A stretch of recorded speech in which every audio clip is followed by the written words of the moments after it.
السلام علیکم۔ آج ہم لوگ ماسیل کی ایپیسوڈ نمبر 8 ریڈ کریں گے، تو چلیں بغیر وقت ضائع کیے ہم لوگ سٹارٹ کرتے ہیں۔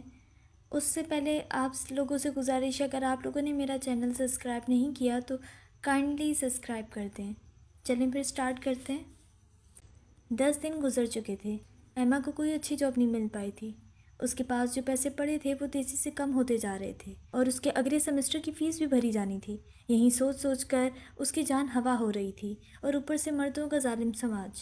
اس نے اعتراف کیا تھا دنیا کے تمام برے عازموں کے مرد ایک جیسے تھے، ہوس کے مارے ہوئے۔ وہ ابھی انٹرویو سے واپس آئی تھی اور آتے ہی اپنی بے بسی پر رونے لگی تھی۔ جہاں وہ انٹرویو دینے گئی تھی وہاں پر بوس کو اعتراض تھا کہ اسے ایسے کپڑے نہیں پہننے چاہیے جن میں وہ پوری چھپی ہوئی تھی۔ اس نے ایما کو چھونے کی کوشش بھی کی تھی۔ وہ اس آدمی کو دھکا دے کر بھاگ آئی تھی۔ جب بھی ایسا کوئی حادثہ ہوتا تھا اس کے سارے غم جاگ اٹھتے تھے، اور اس وقت اسے روز اور ماسیل دونوں ہی برے لگتے، جن کی وجہ سے اس کی جاب گئی تھی۔ اتنی کوئی اچھی جاب نہیں تھی، لیکن اس کے مہینے کا خرچہ نکل آتا تھا، پر اب وہ خالی ہاتھ تھی۔ وہ جلد گھبرا جاتی تھی، اسی لیے اب بستر پر لیٹی سسکیاں لے رہی تھی۔ جب روز کمرے میں آئی، ایما ایما کیا ہوا؟ تم رو کیوں رہی ہو؟ وہ تیزی سے اس کی جانب بڑھی اور اس کی پشت پر ہاتھ رکھ کر سلانے لگی۔ وہ کسی قدر اس کے رونے کی وجہ جانتی تھی۔ وہ خود بھی پوری کوشش کر رہی تھی کہ ایما کو کوئی اچھی جاب مل جائے، پر ابھی کوئی کام بن نہیں رہا تھا۔ پر آج اس کے پاس ایک جاب آفر تھی۔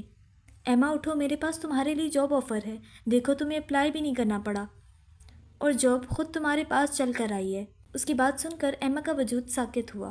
پھر وہ ایک جھٹکے سے بیٹھی اور بے یقینی سے روز کو دیکھنے لگی۔ اس کی نظروں میں سوال ہی سوال تھے۔ ہاں اچھی جاب ہے، پر پتہ نہیں تم کرو گی یا نہیں؟ روز کی آواز مدھم ہوئی۔ جاب کیا ہے مجھے بتاؤ تو شاید میں کر ہی لوں، ایما نے بےتابی سے پوچھا۔ جس قدر آج کل اسے جاب اور پیسوں کی ضرورت تھی وہ کوئی بھی معمولی جاب کر لیتی، ہاں بس حلال کمائی ہوتی۔ ماسیل انسٹیٹیوٹ میں ایک جاب ہے، اسٹوڈنٹ ریلیشن آفیسر کی۔ مسٹر ماسیل کو کوئی ایسا شخص چاہیے جو اس کے اسٹوڈنٹس کو گائیڈ کر سکے اور ان کی پرابلم کا حل نکالے۔ ماسیل کا نام سنتے ہی ایما پر جیسے اوس پڑ گئی۔ اس کے چہرے پر چھائے رنگ مدھم ہو چکے تھے۔ اس نے روز کو اس دن والی بات نہیں بتائی تھی۔ اس کے ذہن میں کچھ الفاظ گونجے تھے۔ آپ اتنی خالص کیوں ہیں؟ اتنی خالص، اتنی مقدس کہ چھونے کو دل کرے اور چھونے سے ڈر لگے۔ یہ بات کرتے وقت ماسیل کی آنکھوں میں ہوس نہیں تھی، بس ایک تاثر تھا، ایک الجھن تھی، جیسے وہ کہیں الجھ کر رہ گیا ہو اور اپنی الجھن لیے بنا ڈرے اس کے پاس آ گیا تھا۔ ایما کی خاموشی سے روز سمجھ گئی تھی کہ وہ یہ جاب نہیں کرنے والی تھی۔ وہاں مسلم اسٹوڈنٹس الاؤڈ نہیں ہیں، تو مجھے کیسے جاب ملے گی بھلا؟ وہ مجھے وہاں کیسے برداشت کرے گا؟ ایما وہاں نہیں جانا چاہتی تھی۔ وہ روز کو سہولت سے انکار کرنا چاہتی تھی۔ یہ سب تم مجھ پر چھوڑ دو، میں بس چاہتی ہوں تم ایک محفوظ جگہ رہو۔ پارٹ ٹائم جاب ہے، شام میں جب تک کلاسز ہوں گی وہیں تمہاری جاب کی ٹائمنگ ہوگی۔ روز چاہتی تھی وہ یہ جاب کر لے۔ کل میرا ایک اور جگہ انٹرویو ہے، اس کے بعد سوچوں گی، وہ ہولے سے کہتی اٹھ گئی۔ روز اس کے حالات سے کسی قدر واقف تھی، لیکن وہ چاہتی تھی ایک بھرم رہے، اور جو رہنا بھی چاہیے تھا۔ وہ آج بے چینی سے کلاس کے وقت کا انتظار کر رہا تھا، اور اس سے بھی زیادہ روز کے آنے کا۔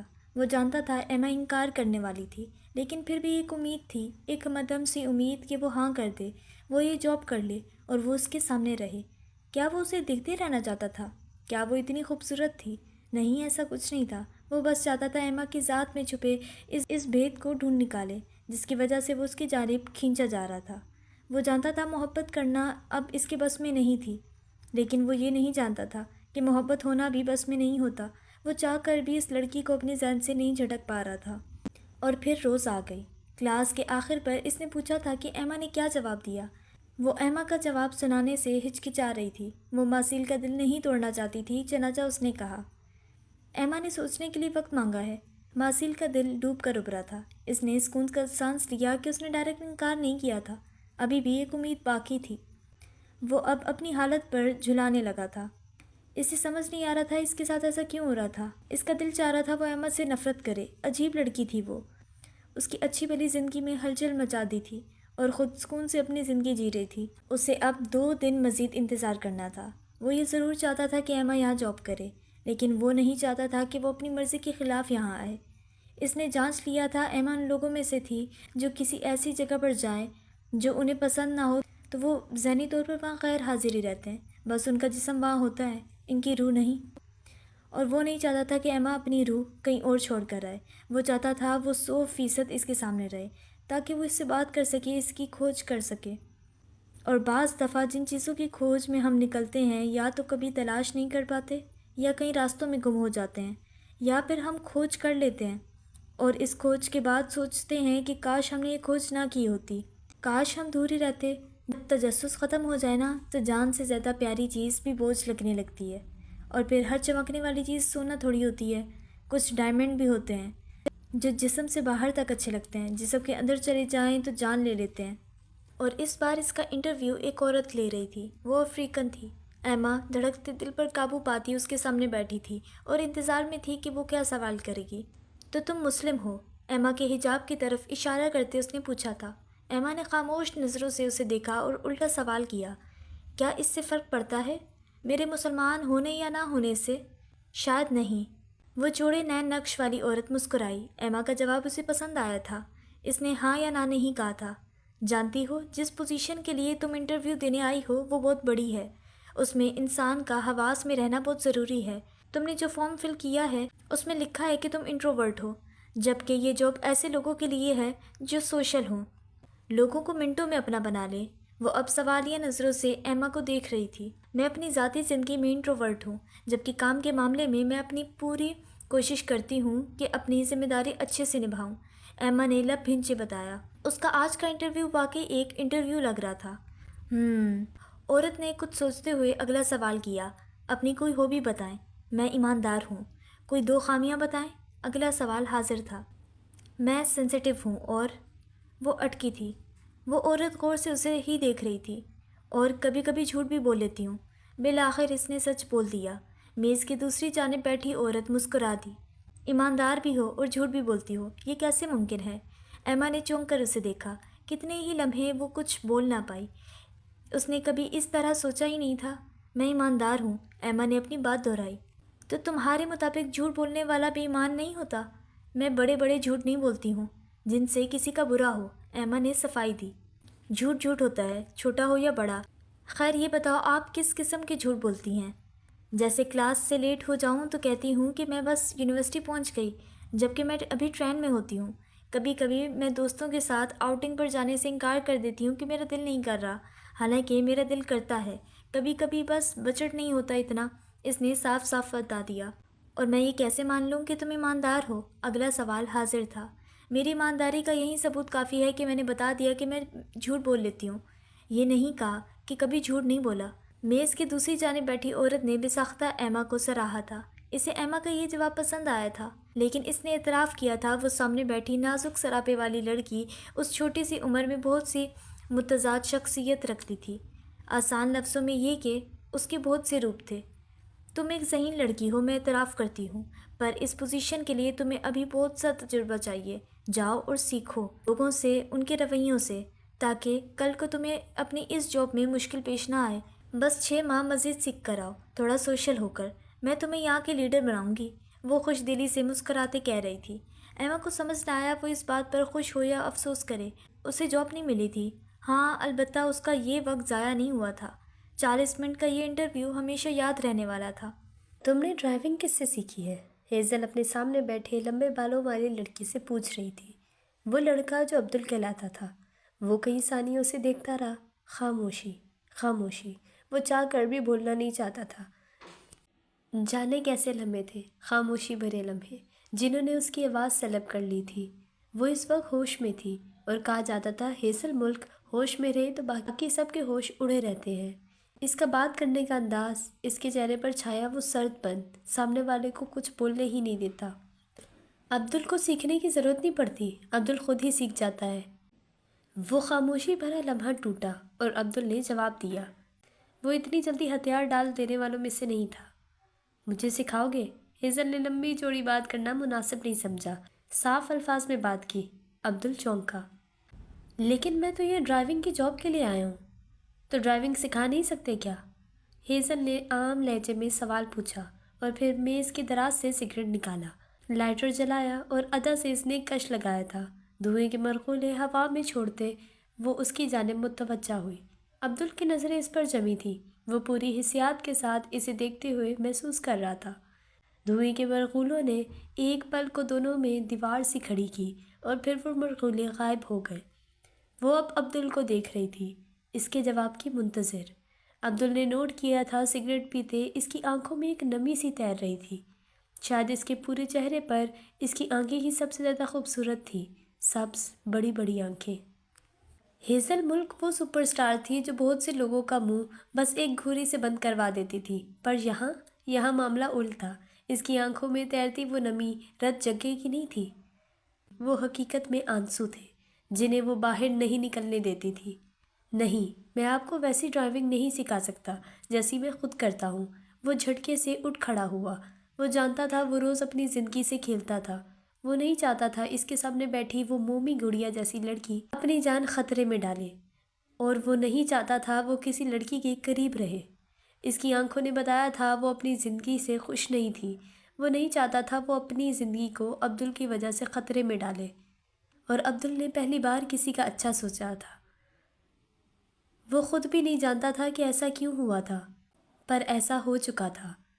وہ جانے کے لیے مڑنے لگا تھا جب ہیزل نے اڑتے ہوئے اس کا ہاتھ تھام لیا۔ وہ اسے روک رہی تھی۔ عبدل ساکت ہوا۔ اگلے ہی پل اس نے جھٹکے سے اپنا ہاتھ چھڑایا اور دروازے کی جانب بڑھ گیا۔ پلیز عبدل، کیسی التجا تھی وہ جس نے دروازے میں اس کے قدم ایسی زنجیروں سے باندھ دیے تھے کہ وہ چاہ کر بھی نہیں جا سکتا تھا۔ بدلے میں جو تم مانگو گے وہ میں دوں گی، بس میری بات مان لو۔ اور یہ ہوا تھا نا عبدل کے مطلب کا سودا۔ چاہے میں کچھ بھی مانگ لوں، اس نے پلٹتے ہوئے استفسار کیا۔ اس کی بات سن کر وہ ہولے سے مسکرائی، زخمی مسکراہٹ جو عبدل کو اندر تک محسوس ہوئی تھی۔ میرے پاس ایسا کچھ بھی قیمتی نہیں ہے جس سے میں دینے سے ڈروں گی یا انکار کروں گی۔ تم کچھ بھی مانگ سکتے ہو۔ ہیزل اپنی بات سے نہیں مکرتی۔ اس نے باقی ماندہ سگریٹ ایش ٹرے میں رگڑ دیا۔ تم آج کے بعد سگریٹ نہیں پیو گی، میری یہ ڈیمانڈ ہے، دروازے میں کھڑے عبدل نے کہا تھا، اور سگریٹ رگڑتی ہیزل کا ہاتھ کانپ اٹھا۔ اس نے جھٹکے سے عبدل کی جانب دیکھا۔ اس کے چہرے پر حیرت ہی حیرت تھی جو اگلے ہی پل بے یقینی میں بدل گئی۔ مہربانوں کا رشتہ طے ہو چکا تھا۔ وہ ایک بار بھی لڑکی کو دیکھنے نہیں گئی تھی۔ اسے اتنی جلدی کے رشتے اور شادیاں نہیں پسند تھیں جہاں لڑکیوں کو ذہنی طور پر تیار ہونے کا موقع بھی نہ ملے۔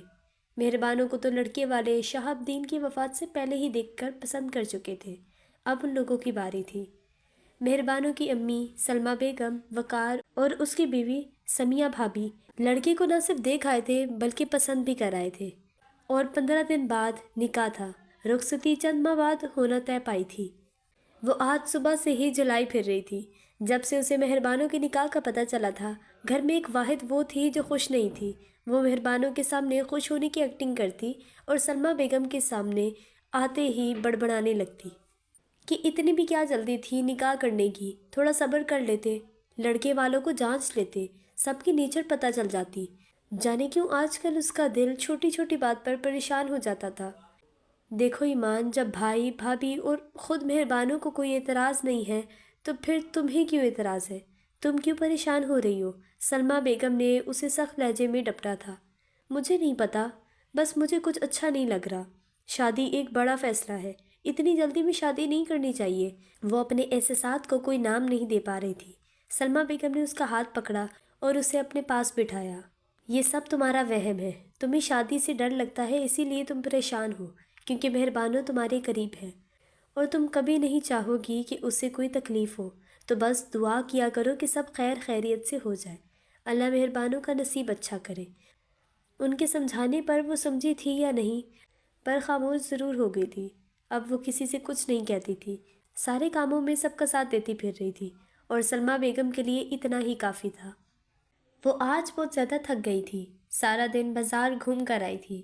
مہربانوں کا صرف نکاح تھا، لیکن تیاریاں ایسی ہو رہی تھیں جیسے شادی ہو۔ ڈھیروں ڈھیر کپڑے ختم ہونے کا نام ہی نہیں لے رہے تھے۔ اسے سب کرنا پڑ رہا تھا، اور وہ مہربانوں کی خوشی کے لیے کر رہی تھی۔ رات 11 بجے جب وہ سونے کے لیے بستر پر لیٹی تو اس نے موبائل اٹھایا۔ بینش کے بہت سے میسیجز آئے ہوئے تھے۔ ایمان، یہ دیکھو، یہ میرے وہ کزن ہیں جن کا میں تم سے ذکر کرتی رہتی ہوں۔ یہ عبدل بھائی ہیں۔ انہیں اتنے غور سے مت دیکھنا کہ تمہیں پسند آ جائے، کیونکہ یہ انگیجڈ ہے۔ شوق و شرارت کے ساتھ بھیجا گیا وہ میسیج ایمان کے لبوں پر مسکان پھیلا گیا۔ وہ روز اپنے کسی نہ کسی کزن کی تصویر بھیجتی تھی، کبھی فرسٹ کزن، کبھی سیکنڈ، تو کبھی دور والا کزن۔ ایمان اکثر تصویریں بنا دیکھے ڈیلیٹ کر دیتی تھی اور اکثر کو دیکھ کر وہ ہنستی تھی۔ اسے بھی شرارت سوجی اور اس نے تصویر ڈاؤن لوڈ کی، اور جیسے ہی اس کی نظر پہلی تصویر پر پڑی، موبائل اس کے ہاتھ سے گرتے گرتے بچا تھا۔ وہ جھٹکے سے اٹھ بیٹھی۔ کتنے لمحے وہ اس تصویر کو دیکھتی رہی، بلکہ گھورتی رہی۔ پھر اس نے زوم کر کے دیکھا۔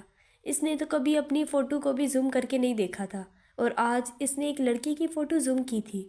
ہاں، وہ وہی چہرہ تھا۔ وہ اس چہرے کو نہیں بھول سکتی تھی۔ اس کا دل ڈوب کر ابھرا تھا۔ ایک کے بعد ایک وہ ساری تصویریں دیکھنے لگی، لیکن کہیں بھی اس کا چہرہ اتنا واضح نہیں تھا۔ بینش نے جان بوجھ کر ایسی تصویریں بھیجی تھیں یا وہ فوٹو ہی ایسے بنواتا تھا؟ جب اس نے یہ چہرہ پہلی بار دیکھا تھا تب بھی اتنا واضح نہیں تھا، لیکن وہ نقش رہ گیا تھا، اور یہ تصویریں بھی وہی نقش بنا رہی تھیں۔ ہر تصویر اس کے دل پر الگ ہی اثر کر رہی تھی۔ ادائیں حشر جگائیں وہ اتنا دلکش ہے، خیال حرف نہ پائیں وہ اتنا دلکش ہے۔ وہ واقعی بہت دلکش تھا، پر وہ اسے کیوں دیکھ رہی تھی؟ بے ساختہ ہی اسے اپنی بے اختیاری پر غصہ آیا، اور اس نے فون بند کر کے سائڈ پر رکھ دیا۔ عبدل، وہ زیر لب بڑبڑائی تھی، انہیں اتنے غور سے مت دیکھنا کہ وہ تمہیں پسند آ جائیں، کیونکہ یہ انگیجڈ ہے۔ بینش کے الفاظ سماعت سے ٹکرانے لگے، اور اس کے اندر کچھ ٹوٹا تھا، کچھ سلگا تھا، اور کچھ چٹکنے کی آوازیں آئی تھیں۔ بھلا میرا کوئی دماغ خراب ہے جو میں ایسا سوچوں گی؟ سر جھٹک کر سوچوں کو ذہن سے نکالنے لگی۔ وہ بہت زیادہ تھک چکی تھی، اور پھر کچھ دیر بعد وہ سو چکی تھی۔ وجدان اور تعلیم۔ آج عبدل کے بھائی کی پہلی پریزنٹیشن تھی۔ سیمینار ہال کھچا کھچ اسٹوڈنٹ سے بھرا پڑا تھا۔ سب لوگ اس لڑکی کی پریزنٹیشن کے لیے بے تاب تھے، جو سب سے الگ تھا، جو الگ رہتا تھا، جو الگ لگتا تھا۔ اس کی ذات میں انوکھا اور عجیب پن تھا۔ عبدل بیزاری سے ہال میں دھری کرسیوں میں سے ایک پر بیٹھا تھا۔ وہ کسی صورت یہاں نہیں آنا چاہتا تھا، لیکن اس کے دوست اسے کھینچ لائے تھے، اور وہ چہرے پر بیزاری سجائے بیٹھا تھا۔ اس کے بھیڈنگے کٹنگ والے بال آدھے پونی میں قید تھے، اور آدھے ایسے ہی چہرے پر دونوں جانب جھول رہے تھے۔ اس نے ٹی شرٹ پہن رکھی تھی، جس سے اس کے مضبوط بازو اور اس پر بنے ٹیٹو جھلک رہے تھے۔ وہ کہیں سے بھی اسکول کا اسٹوڈنٹ نہیں لگتا تھا، وہ جیسے عمر سے پہلے بڑا ہو گیا تھا۔ وہ اسٹیج پر ابھرا تھا۔ ہال میں سنسنی سی پھیل گئی۔ جانے آج وہ کون سے انکشاف کرنے والا تھا، آج وہ کس موضوع پر بولنے والا تھا۔ عبدل تو یہ بھی نہیں جانتا تھا سارے سینئر اسٹوڈنٹ اس جونیئر لڑکی کو سننے آئے تھے۔ پروجیکٹر آن ہوا، جس پر واضح الفاظ میں لکھا تھا کہ وجدان کبھی بھی غیر تیار شدہ ذہن پر نہیں اترتا۔ تو آج وہ وجدان پر بات کرنے والا تھا، اس کی ایک ہلکی سی جھلک دکھانے والا تھا۔ لڑکیاں ہتھیلی پر تھوڑی جمائے اسے دیکھ رہی تھیں، ان کی آنکھوں میں عجیب سی چمک تھی۔ اس نے گہرا سانس لینے کے بعد بولنا شروع کیا۔ وہ کیا کام ہے جو آپ کا دماغ کر سکتا ہے پر کمپیوٹر نہیں؟ اور وہ کون سا کام ہے جو کمپیوٹر کر لیتا ہے لیکن دماغ کو مشکل پیش آتی ہے؟ اس نے سب سے پہلے 2 سوال اٹھائے تھے۔ ہال میں سرگوشیاں پھیل گئیں۔ سب ایک دوسرے سے ڈسکس کرنے لگے کہ ایسا کون سا کام ہے جو کمپیوٹر نہیں کر سکتا۔ کیا آپ 4 ہندسوں کے 2 اعداد کو ذہن میں ضرب دے سکتے ہیں؟ کیا آپ کو اپنے ہر ملنے والے کا فون نمبر یاد ہے؟ نہیں، ناممکن۔ یہ کام تو ایک سستا ترین موبائل فون کا دماغ بھی بہت آسانی سے کر لیتا ہے۔ لیکن دوسری طرف، کیا آپ اپنے ہر ملنے والے کے چہرے کو آسانی سے پہچان لیتے ہیں؟ دیکھتے ہی اس کے تاثرات کا اندازہ لگا لیتے ہیں؟ کیا کہا؟ ہاں، بھلا یہ بھی کوئی مشکل ہے؟ یہ کام دنیا کے طاقتور ترین کمپیوٹر نہیں کر پاتے۔ ہال تالیوں سے گونج اٹھا۔ ہم وجدانی طور پر انتہائی پیچیدہ کام انتہائی آسانی سے کر لیتے ہیں، جن کی پیچیدگی کا ہمیں ادراک تک نہیں ہوتا۔ لیکن جس طرح سائنس اور ٹیکنالوجی ہمارے لیے نئی اور خفیہ دنیائیں کھولتی جا رہی ہیں، غیر تربیت یافتہ وجدان دنیا کو سمجھنے میں مشکلات سے دوچار ہو رہا ہے۔ ہم نے اس کا علاج ڈھونڈ لیا ہے، اس کو تعلیم کہتے ہیں۔ یہ وجدان کیا ہے؟ انسانی استدلال کسی ایک جنرل پرپز کمپیوٹر کی طرح نہیں ہے۔ یہ دنیا ہوموجینئس نہیں ہے، اور ہم میں حقیقت کو جاننے کے لیے کئی طرح کے سسٹم، موڈیول، ذہنی اجزاء، کئی طرح کی ذہانتیں، استدلال کے انجن پائے جاتے ہیں۔ یہ زندگی کی ابتدا سے آنا شروع ہو جاتے ہیں، ہر نارمل شخص میں ہوتے ہیں، اور دماغ کی مختلف جگہ پر نیٹ ورکس کا حصہ ہوتے ہیں۔ کئی جین کی کمبینیشن سے، ماحول کے لحاظ سے، دماغ کی اپنی بدلتی آرگنائزیشن سے، اگرچہ ذہن کی اناٹمی پر اتفاق نہیں۔ لیکن کچھ کوگنیٹو فیکلٹی اور بنیادی وجدان جن کا ہمیں علم ہے اس طرح کے ہیں۔ وجدانی فزکس، کوئی چیز کیسے گرے گی، اچھلے گی، مڑے گی، یہاں پر آبجیکٹ کا تصور ہے، حرکت اور فورس کا تصور ہے، وقت اور جگہ کے تعلق کا تصور ہے، یہ نیوٹن کے قوانین کی طرح کا نہیں۔ وجدانی بائیولوجی، زندہ چیزوں کی دنیا سمجھنا۔ جسمانی فزکس، ان کا بڑھنا، عمر رسیدہ ہونا، اس کی شکل اور سٹرکچر کا سمجھنا۔ وجدانی انجینئرنگ، اس کو استعمال کر کے ہم اوزار اور دوسری اشیاء بنا لیتے ہیں، آبجیکٹ اور اس کے مقصد کا تعلق سمجھ لیتے ہیں۔ وجدانی نفسیات، اس کی مدد سے ہم دوسروں کو سمجھ لیتے ہیں، ان کی جذباتی کیفیت کا اندازہ لگا لیتے ہیں، ہم مشین اور آبجیکٹ کی انسانوں سے تمیز کر لیتے ہیں۔ وجدانی طور پر جگہ کی سینس، اس سے ہم دنیا میں چل پھر سکتے ہیں، یہ دیکھ سکتے ہیں کہ کون سی چیز کہاں پر ہے، ذہن میں جگہوں کے نقشے رکھتے ہیں، اہم چیزوں کے ریفرنس سے دنیا کو پہچان لیتے ہیں۔ وجدانی اعداد کی سینس، چھوٹے اعداد کو ٹھیک ٹھیک گن لینا، ان کی تمیز کر لینا، بڑے اعداد میں اندازہ لگا لینا۔ وجدانی امکانات کی سینس، کون سی چیز کے ہونے کا امکان کم ہے، کس کا زیادہ۔ وجدانی اکنامکس، اس سے تجارت ممکن ہوتی ہے، کون سا سودا ٹھیک ہے، کیا کوئی چیز دے کر بدلے میں حاصل ہونے والا فائدہ منفسانہ ہے یا نہیں۔ ذہنی ڈیٹا بیس اور منطق، کب کیا ہوا تھا، کس نے کیا کیا تھا، کون کہاں پر ہے، کس کا کس کے ساتھ کیسا تعلق ہے وغیرہ۔ اس ڈیٹا بیس سے منطق لے کر ہم فیصلہ کرتے ہیں، نتیجے نکالتے ہیں۔ تیفی کو پکوڑے بہت پسند ہیں، شیدہ تیفی کے لیے پکوڑے بنا کر لائی ہے، مطلب اس سے وجدانی طور پر ہم ہر وقت دنیا کو سمجھنے کی کوشش کرتے رہتے ہیں۔ زبان، اس سے ہم اپنے خیالات اپنی ذہنی منطق کی بنیاد پر نکال کر دوسروں سے شیئر کرتے رہتے ہیں، دوسروں کے خیالات سمجھتے ہیں۔ ہمارے اپنے لیے وجدان اور جذبات میں تمیز مشکل ہے کیونکہ یہ ایک دوسرے سے ملے ہوئے ہیں۔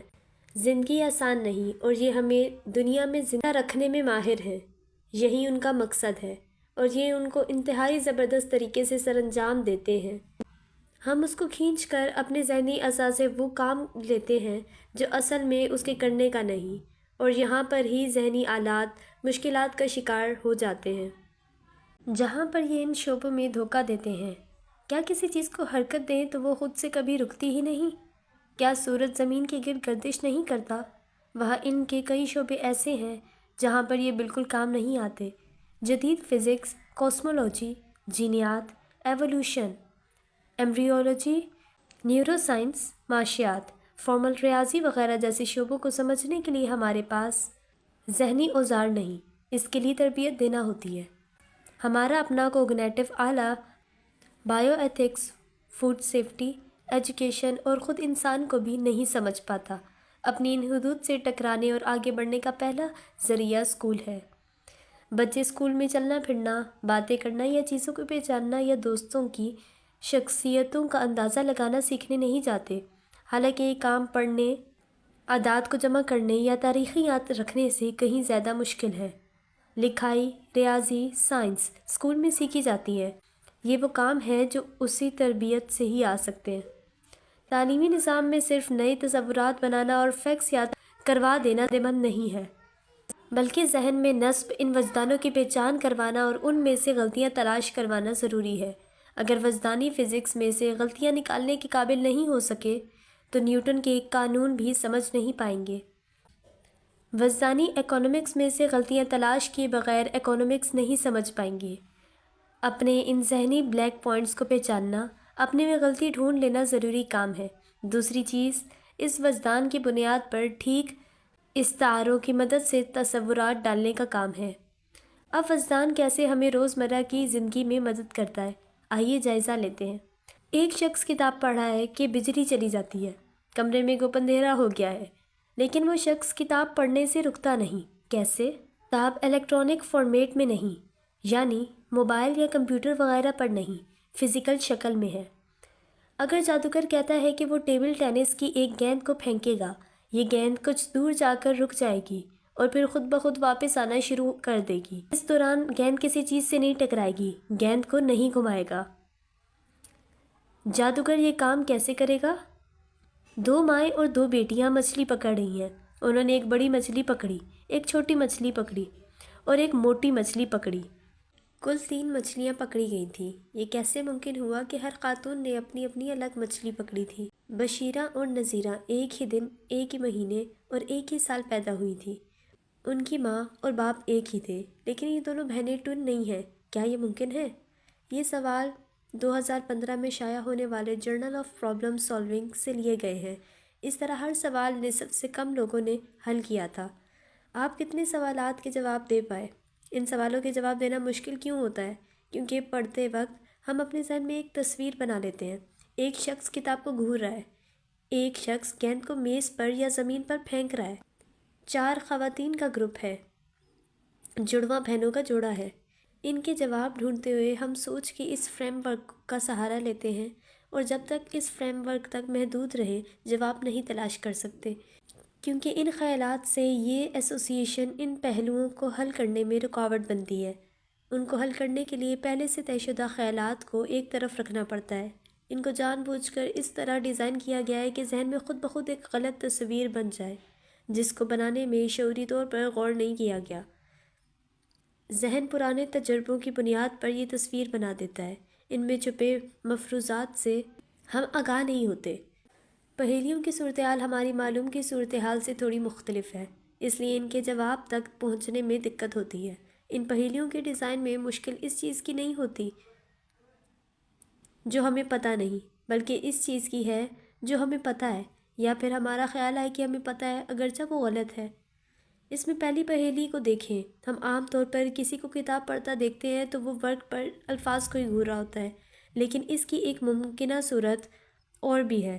اس تک پہنچنے کے لیے اس تصویر کو ذہن سے نکالنا پڑتا ہے۔ بزنس، ذاتی زندگی اور سائنس میں کامیابی کا بھی یہی طریقہ ہے۔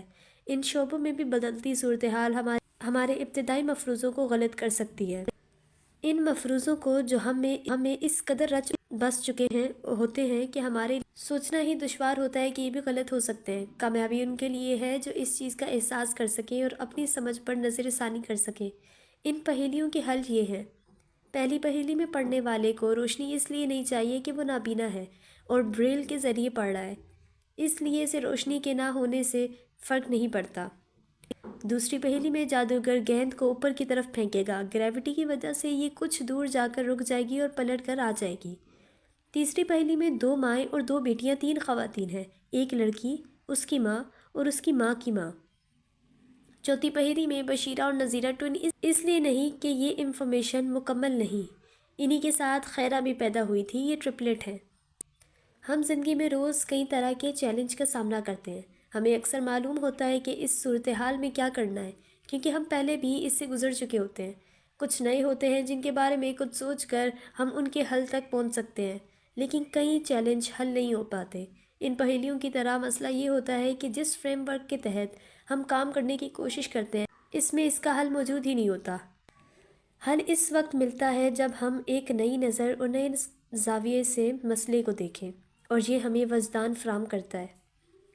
جب ہم عقل کی فتوحات کی بات کرتے ہیں تو ہمارا فوکس تجزیاتی سوچ کی خوبصورتی پر رہتا ہے، اس قسم کی سوچ جو طاقتور منطق سے وجود میں آتی ہے۔ ہم بہت کم اس چیز کا احساس کرتے ہیں کہ جس فریم ورک کے تحت ہم سوچ رہے ہیں اس کو بدلنے کی اہلیت، اس مسئلے کو ایک الگ ہی رنگ میں دیکھنے کی صلاحیت کس قدر ضروری رہی ہے۔ یہ لچکدار سوچ ہے۔ یہ وہ کام ہے جس کے لیے ایک صلاحیت درکار ہے جو ججمنٹ کی صلاحیت ہے۔ ایک مسئلے کی ایک نئی شکل بنا دینا اور اس کو نیا رنگ دے دینا، یہ وہ کام ہے جو آٹومیٹک نہیں ہو سکتا۔ یہ وہ کام ہے جو مشینوں کے سپرد نہیں کیا جا سکتا۔ یہ وہ کام ہے جو انسان کے علاوہ دوسرے جانور کرنے میں مشکل محسوس کرتے ہیں۔ مسائل کو لچکدار سوچ کے ذریعے حل کر لینا، یہ وہ کام ہے جو انسانوں کی اس دنیا میں مسائل کو حل کرنے کی کنجی رہی ہے، اور یہی وجدان ہے۔ اس کے آج کی پریزنٹیشن نے ایک بار پھر سے دھوم مچا دی تھی۔ عبدالفق چہرہ لیے خاموشی سے اٹھ کر چلا گیا تھا، جبکہ وہ بھی اسٹیج سے خاموشی سے اتر آیا تھا، اور اس نے باہر آتے ہی موبائل نکال کر ایک میسج کیا تھا اس شخص کو جس نے یہ پروجیکٹ تیار کرنے میں اس کی مدد کی تھی۔ تھینکس موم۔ موبائل کی اسکرین پر وہ 2 لفظوں کا پیغام جگمگ کر رہا تھا۔ اچھا جی، تو چلیں ہم لوگ آج یہاں تک ہی رکھتے ہیں۔ اصل میں آپ لوگوں کو ایک ضروری بات یہ بتاتی چلوں کہ میں اتنے دنوں سے آ کیوں نہیں رہی تھی کیونکہ میری ایک تو طبیعت بہت خراب تھی، ابھی بھی آپ لوگوں کو میرا آواز چینج لگ رہی ہوگی، اوپر سے یہ والی ایپیسوڈ ہے نا، یہ میں نے 3 سیٹنگز میں مکمل کی ہے، مطلب کہ اتنا ہو گیا تھا، تو آپ لوگوں کو میرے بیچ میں آواز بھی چینج لگے گی، اور اوپر سے پھر میرے پیپر آ گئے تھے جس کی وجہ سے میں کر نہیں پائی۔ انشاءاللہ میں کوشش کروں گی کہ ڈیلی ایپیسوڈ نہ اپلوڈ کروں، کیونکہ مجھے نا ابھی بھی ہو رہا تھا کہ میں نے کیوں نہیں کی، اتنے دنوں بعد میں کر رہی ہوں، تو انشاءاللہ ملاقات ہوتی رہے گی۔ چلیں پھر اپنا خیال رکھیں، اللہ حافظ۔